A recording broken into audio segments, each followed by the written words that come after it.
Bonjour Salman Rushdie. Le titre de votre livre est 2 ans, 8 mois et 28 nuits, qui additionnés ensemble font les 1001 nuits. Pourquoi est-ce que vous aviez envie de revenir aux 1001 nuits ? D'une certaine manière, après avoir fini mon ouvrage précédent, qui n'était pas de la fiction, qui était des mémoires, j'ai eu envie de faire quelque chose qui soit vraiment de la fiction. Et j'ai commencé à réfléchir à ces histoires fantastiques, ces contes populaires, ces vieux contes de fées. C'était la première chose que j'ai aimée dans la littérature. Et je me suis demandé s'il y avait une manière de revenir à ce type de récit, de narration, mais en faisant quelque chose de contemporain, car je ne suis pas intéressé par tout ce qui est folklorique ou orientaliste. Je voulais trouver une manière de ramener ce type de récit dans le monde contemporain. Ça a été le point de départ.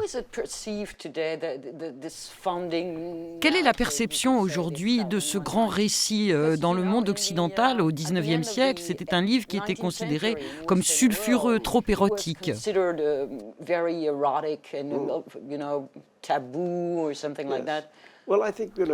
Bien, vous savez, aujourd'hui on est habitué à des choses bien pires. Je ne sais pas combien de personnes en Occident lisent ces histoires aujourd'hui,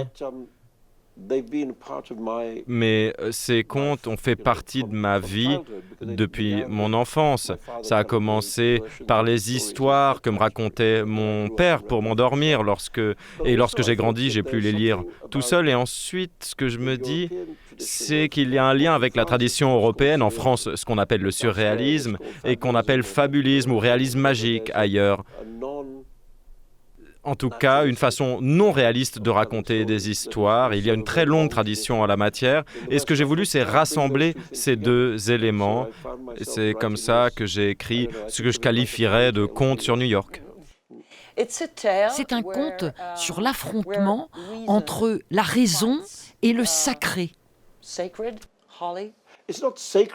n'est pas le sacré, c'est vraiment l'irrationnel. Mais dans la réalité, les deux, il ne peut pas y avoir de gagnant dans cette histoire.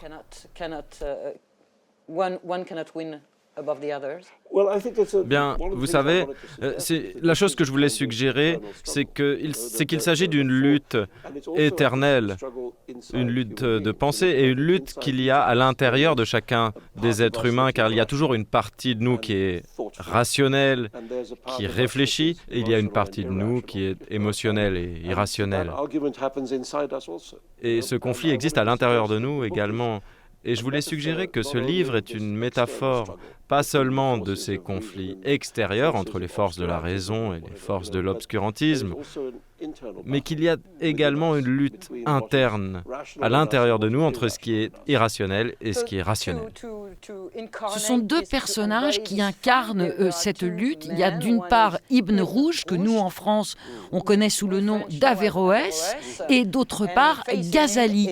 Et vous écrivez, c'est difficile de vivre en portant la marque du Rushd.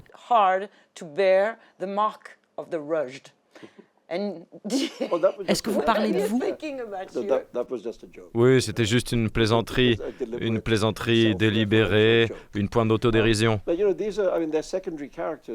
Ce sont des personnages secondaires, mais ils deviennent un leitmotiv dans l'ouvrage. Et il y a ce conflit entre celui qui a des points de vue très modernes et celui qui a un point de vue très rétrograde. Et pour moi, c'est devenu une manière d'articuler le conflit qu'il y a à l'intérieur du livre, et c'est un conflit qui existe depuis des centaines d'années. Mais porter ce nom de Rushd, est-ce qu'à un moment, vous n'avez pas eu envie ? Je sais que vous avez changé de nom quand vous vous cachiez, vous appeliez Joseph Anton. Mais c'était juste pour des raisons de sécurité. Mais est-ce qu'à un moment, vous avez songé à changer ce nom ? Non, je suis écrivain, pourquoi est-ce que je devrais changer de nom ? À ce moment-là, j'avais déjà écrit des ouvrages. Les versets sataniques, c'était mon 5e livre. Là, c'est mon 17e ouvrage. Donc, j'aimerais qu'on parle d'un autre sujet. Si on suit bien le raisonnement du personnage de Ghazali, qui représente la face la plus sombre de l'islam, est-ce qu'on peut imaginer que Daesh va donc s'autodétruire ? Vous savez, je ne sais pas, je ne suis pas très bon pour prédire l'avenir, mais je pense que ce type de manifestation fanatique, et de manière optimiste, je pense que ce type de manifestation est voué à l'échec. Il y a tellement de haine dans ce monde-là.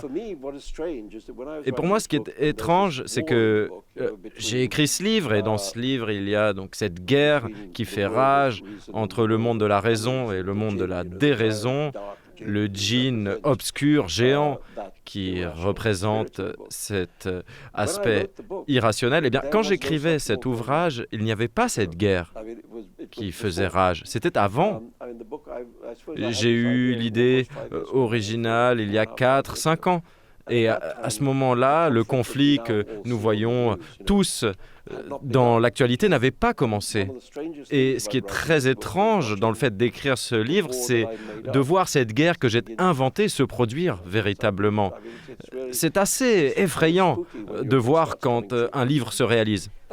Vous dites que ces gens ne sont pas finalement intéressés par la vie sur Terre. Ce qui les intéresse, c'est d'abord la mort. C'est ça le principal, vous pensez ? L'un des problèmes que j'ai avec cet état d'esprit religieux, c'est que si l'on croit que la vie réelle commence dans l'au-delà, eh bien, on n'accorde pas de valeur à cette vie. On accorde moins de valeur à cette vie. Et selon moi, il n'y a que cette vie qui existe. Et donc, il faut la chérir. Mais le problème avec l'état d'esprit fanatique, c'est lorsqu'on pense que la vraie vie viendra ensuite. C'est aussi pour ça que le personnage de Ibn Rushd dit que les vrais croyants sont les pires avocats de Dieu. Je pense que ça a toujours été le cas d'une manière générale. Et c'est le cas pour toutes les religions. Je ne veux pas établir de distinction entre religions. Je pense que les croyants sont de très bons exemples de pourquoi il ne faut pas croire.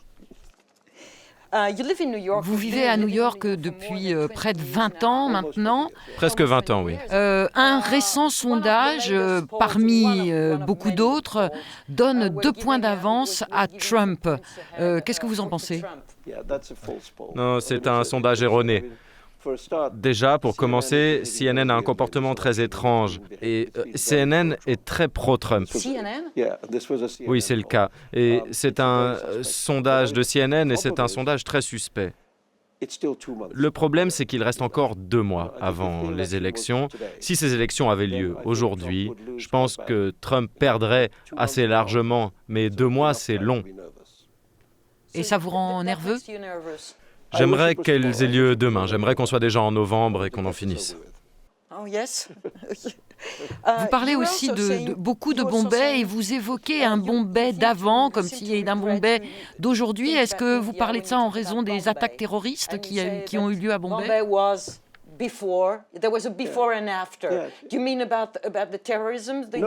Non, je veux juste dire que la ville a beaucoup changé. La ville dans laquelle j'ai grandi, eh bien, tout d'abord, c'était une ville beaucoup plus petite. Cette ville est aujourd'hui 7-8 fois plus grande qu'avant. Donc, il y a des quartiers de cette ville que je ne connais pas aujourd'hui. Il y a des quartiers qui étaient en pleine campagne et aujourd'hui, ce sont des gratte-ciel.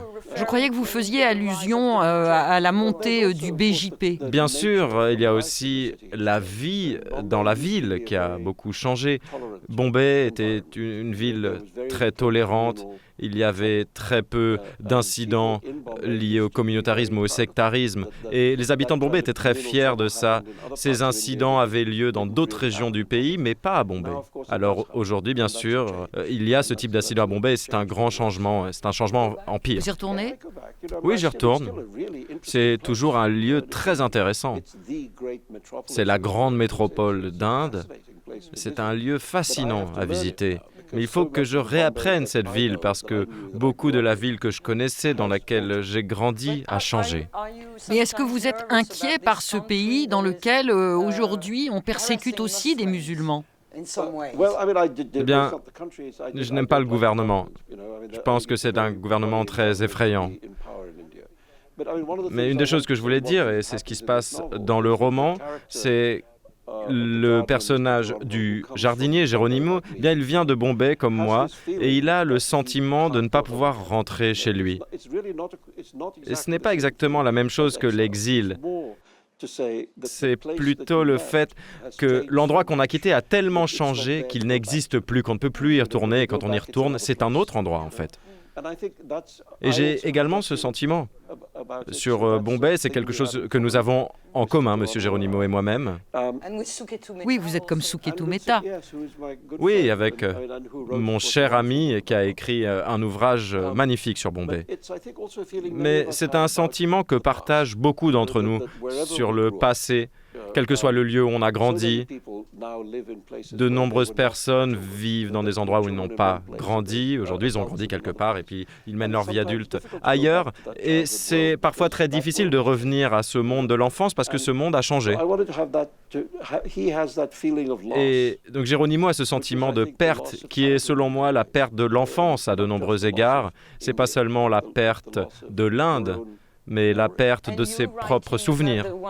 Et pour vous, le fait de revenir aux Mille et une nuits, est-ce que c'est aussi un retour à l'enfance ? Oui, d'une certaine manière, c'est le cas. Car au départ, c'était des histoires que me racontait mon père pour m'endormir. Comment est-ce que vous expliquez que les djinns, ça soit encore quelque chose qui ait de l'importance ? Je vous donne un exemple. Dans un film français récent qui est sorti, on entend deux jeunes filles musulmanes d'aujourd'hui et qui se préviennent, se menacent en disant « Attention, les djinns vont venir te prendre, fais attention à toi ». Ah oui, c'est vrai, je ne le savais pas. Nous vivons une époque remplie de monstres, vous savez. Et je pense qu'il y a assez de vrais monstres dans le monde. Les djinns deviennent une manière de parler de ces monstres. Oui, je pense que c'est le cas. Les djinns ont l'air réalistes aujourd'hui, car le monde est plein de créatures comme cela. Mais ils agissent quoi, comme la méchante sorcière de l'Ouest ? Comment ça se passe ? Eh bien, les djinns, dans les histoires de djinns, eh bien, certains d'entre eux sont bienveillants, d'autres djinns sont malveillants, en tout cas ils sont tous malicieux, et bien sûr ils sont très puissants. Et donc, ils peuvent être de nature différente. D'ailleurs, dans le roman, l'héroïne du roman, c'est une princesse djinn qui vient sauver le monde de ses compatriotes maléfiques, pour ainsi dire. Donc, il y a du bon et du mauvais même dans le monde des djinns. Ce que nous savons aujourd'hui des Mille et une nuits, nous en France, ça vient principalement du mouvement orientaliste. Oui. La traduction en français, celle d'Antoine Galland, a été le point d'entrée de ces histoires en Europe. Et ce qu'il a fait, c'est qu'il a rajouté des histoires qui n'étaient pas dans l'original, y compris certaines des plus connues, comme Aladdin, par exemple. Et peut-être même qu'Aladdin a été écrit par Antoine Galland, donc c'est peut-être un conte français. Et on connaît aussi, grâce à cet explorateur anglais, Sir Richard Burton, qui avait traduit Les Mille et une nuits. Il était obsédé par le sexe. Oui, il l'a traduit et après sa mort, sa femme a brûlé la traduction des Mille et une nuits parce qu'elle trouvait ça beaucoup trop érotique. Oui, et ses notes de bas de page sont encore plus érotiques que le texte lui-même. Alors, c'est peut-être un conte, mais c'est aussi encore un livre de Salman Rushdie qu'on reconnaît comme ça à des petits détails. Par exemple, cette passion pour le rock'n'roll qui ne faiblit pas. Vous savez, toutes les générations ont leur propre musique, et c'est la musique de ma génération, donc c'est pas une surprise. Non mais Captain Beefheart ? Sérieusement ? Oui, Captain Beefheart et Velvet Underground, c'est ça que j'écoutais. Tout le monde écoutait les Beatles, les Rolling Stones, mais moi j'écoutais Captain Beefheart et les Velvet Underground, tout simplement parce qu'ils sont meilleurs. Et en ce moment, vous écoutez quoi ? Eh bien, j'écoute toujours ces vieilleries. Vous savez, je ne suis pas particulièrement attiré par le rap. Non. Quand je vois Kanye West, je ne comprends rien à ce qui se passe. Vous comprenez pas cette culture ? Non. J'ai enfin atteint un certain âge. Vous savez, les gens disent tout le temps du rock'n'roll que le but, c'était que ça déplaise à nos mamans. Aujourd'hui, c'est moi, la maman, qui n'aime pas ça.